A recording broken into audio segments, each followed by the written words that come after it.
What would you do if a stranger parked their car in your garage and acted like they owned the place? That's the question I faced on a blistering July afternoon in 2025, when Karen Miller's cherry red SUV sat smugly in my ranch's garage, gleaming under the fluorescent lights like it belonged there. My name is Ethan Caldwell, and I live on a sprawling piece of land in Montana, where the sky stretches endlessly and the nearest neighbor is a mile away. My garage, a sturdy structure next to my weathered barn, is my sanctuary, a place for tools, memories, and the quiet hum of solitude, until Karen decided it was her parking lot. It started innocently enough. I was hauling hay bales when I saw the dust cloud trailing a vehicle barreling down my dirt driveway. By the time I reached the house, the SUV was already nestled in my garage, its engine ticking as it cooled. A woman in her late 40s, with a sharp bob haircut and a purse that probably cost more than my tractor, stepped out. She wore sunglasses so large they hid half her face, and her smile was all teeth, no warmth. "Hi there," she chirped, extending a manicured hand. "I'm Karen Miller. Just needed a spot to park while I visit the area. You don't mind, do you?" I blinked, my calloused hand frozen mid-air. "This is private property, ma'am. You can't just—" "Oh, it's fine," she interrupted, waving me off like I was a pesky fly. I checked the maps, and this place looked perfect. "I'll only be here a few days. No big deal." No big deal?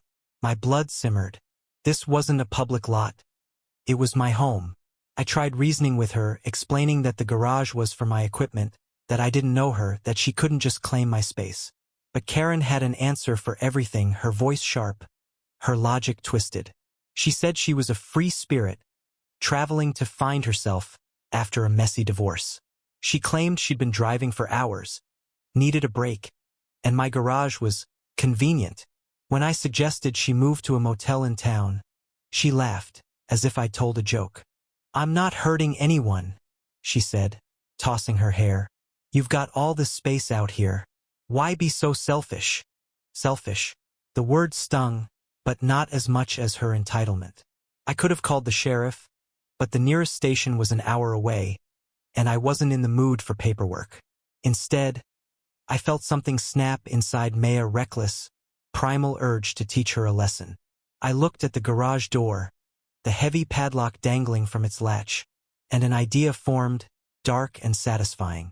"Fine," I said, forcing a smile. "Stay as long as you need." Her eyes lit up, triumphant. "See? I knew you'd be reasonable." I didn't respond. I waited until she wandered off toward her SUV, rummaging for her phone, probably to post about her rustic adventure. Then I stepped outside, swung the garage door shut, and clicked the padlock into place. The sound was final, like a gavel striking. I grabbed my keys, hopped into my truck, and drove off. I didn't look back. For 5 days I vanished. I headed to a fishing cabin I kept by the river, a place with no cell service, no Wi-Fi, just me and the water. I told myself it was a break I needed anyway, time to clear my head, to let Karen stew in her own arrogance. I imagined her pacing, maybe shouting, realizing she'd underestimated the quiet man on the ranch. Felt good that first day. By the second, I started to wonder if I'd gone too far. By the third, guilt crept in, but I pushed it down. She'd asked for this, hadn't she? On the 5th day, I drove back, the weight of my decision heavier with every mile. The ranch came into view, the garage still locked, the SUV still inside. But something was off. A beat-up pickup truck was parked near the barn, one I didn't recognize. As I stepped out, a man approached, mid-30s, wiry, with a face lined by worry. His name was Jake, he said, and he was looking for his sister, Karen. "She told me she was staying here," he said, his voice tight.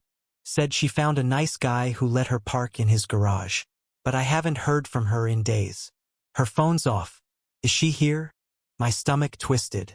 Jake's eyes were desperate, searching mine for answers. I hadn't expected these, a brother, a family, someone who cared about her. In my mind, Karen was a caricature, a selfish intruder. But Jake's presence cracked that image. I fumbled with the padlock, my hands shaking as I opened the garage door. The SUV was there, untouched. But Karen wasn't. The driver's side door was ajar. Her purse spilled across the seat. Her phone dead on the floor. I called her name, my voice echoing in the empty space. Jake pushed past me, his breath hitching as he searched the garage, then the house, then the barn. No sign of her. She wouldn't just leave her stuff, Jake said, his voice breaking. Something's wrong. I tried to explain how she'd shown up uninvited, how I'd locked the garage out of frustration, how I'd left to teach her a lesson. But the words sounded hollow, cruel even, as Jake's face hardened. He didn't care about my reasons. His sister was gone. We searched the property together, shouting her name into the vast Montana emptiness. I checked the fields, the creek, the old well behind the barn. Nothing. Jake called the sheriff, and soon the ranch was crawling with deputies, their radios crackling as they combed the land. They found no trace of her, no footprints, no signs of a struggle. It was as if Karen had vanished into thin air. Days turned into weeks, and the mystery deepened. The sheriff questioned me, their eyes sharp with suspicion. I told the truth, every detail, no matter how damning. They didn't arrest me, but the weight of their judgment lingered. Jake stayed in town, refusing to leave until he found answers. He'd sit on my porch sometimes, staring at the garage, his silence louder than any accusation. Then came the twist I never saw coming. One evening, as I sorted through Karen's abandoned purse handed over by the sheriff for safekeeping, I found a folded note tucked inside a pocket. It was in her handwriting, dated the day I locked the garage. If I disappear, it read, check the cabin by the river. He knows. My heart stopped. The cabin by the river, me cabin. The place I'd been while she was supposedly trapped. I hadn't told anyone about it. Not Jake. Not the sheriff. How did she know? And who was he? I drove to the cabin that night, my mind racing. The place was as I'd left it, quiet, untouched. But in the corner, half hidden under a tarp, was a backpack I didn't recognize. Inside were clothes, a map, and a journal. Karen's journal. Her entries painted a different picture. She wasn't just a free spirit. She was running from a man she called D, someone who'd threatened her after her divorce. She'd come to my ranch not by chance, but because she thought it was safe, remote, a place to hide. She'd parked in my garage to keep her car out of sight. The journal ended with a frantic entry. He found me. I have to go. I handed the journal to the sheriff, my hands trembling.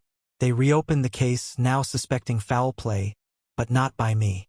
D was out there somewhere, and Karen had been trying to escape him. My act of locking her in hadn't just trapped her, it had left her vulnerable, exposed when she needed protection most. Jake read the journal too. He didn't blame me, not outright, but his eyes said enough. She was scared, he whispered, and I wasn't there. Months passed, and Karen remained missing. The ranch, once my haven, felt haunted. Every creak of the floorboards, every shadow in the garage, carried her absence. I'd wanted to teach her a lesson, to reclaim my space, but instead, I'd played a role in her disappearance. Maybe she'd escaped D and was hiding somewhere new. Maybe she hadn't. The not knowing was the worst part. I sold the ranch last month. I couldn't stay, not with the ghosts of my choices lingering in every corner. Jake still calls sometimes, hoping for news, but I have none to give. I locked a door to prove a point, and in doing so, I lost something I can't name, a piece of my humanity, perhaps. Karen's SUV still sits in my memory, a red stain on the canvas of my life, a reminder that even the smallest actions can ripple into tragedy. Nd.